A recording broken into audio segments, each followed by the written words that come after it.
sa mga nakaraang itinalakay ko. Ito ay tungkol sa 6 na pang-uri ng pang-uring pamilya. Ito ay ang patakaran, panunuran, pamahagi, pahalaga, patakda, at palansak.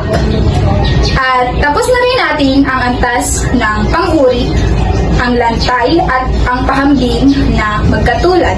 Ngayon ay tatalakayin naman natin ang pahambing na di magkatulad.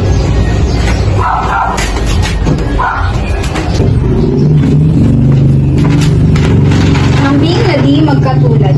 Sa pahambing na di magkatulad, mayroon tayong dalawang uri ng pahambing na di magkatulad. Ito ang palamang na pahambing at ang pasahol na pahambing. Ang palamang na pahambing, ito ay kahigitan ng katangian. At ang pasahol na pahambing, ito naman ay ang kakulangan ng katangian. Sa palamang na pahambing, ginagamit natin ang mas, higit, o di hamak. At sa pagdurugtong, ay ginagamit natin ang kaysa. Halimbawa, ang bulkang Mayon ay mas mataas kaysa sa bulkang Taal. Ang ginamit na salita upang paghambingin ay ang mas.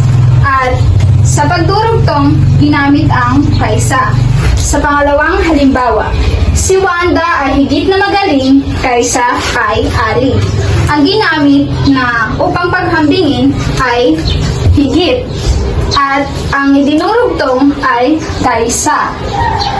Ang pangatlong halimbawa ay di hamak na maputi si Tanya kaysa kay Alexa. Ang ginamit na salita upang paghambingin ay ang di hamak. At ang idinurugtong na salita ay kaysa. Naunawaan? Ang sunod ay ang pasahol na pahambing. Ang pasahol na pahambing ay ang kakulangan ng katangian. Ginagamit dito ang di gasino, di gaano, at di lubha. At ang idinurugtong naman ay gaya, tulad, at kapares. Halimbawa, di gasinong maingay si Sally, gaya na gaya ni Lotte. Ang ginamit na pasahol na pahambing ay ang di gasino. At ang ginamit upang pagdugtungin ay ang gaya. Sa pangalawang halimbawa, ang jeep ay di gaano mabilis tulad sa bus. Ang ginamit na pasahol na pahambing ay ang di gaano. At ang idinurugtong ay ang tulad. Manawaan, dumako na tayo sa ikatlong santas ng pang-uri. Ito ay ang pasukdol. Ang pasukdol ay nangingibabaw sa lahat. At ito ay higit sa dalawa. Ginagamit ang pinaka. Halimbawa, si Lebron ay pinakamatangkad sa kanila. Ang ginamit dito ay ang pinaka.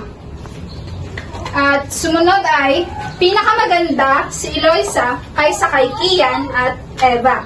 Ang ginamit na pasukdol ay ang pinakamaganda.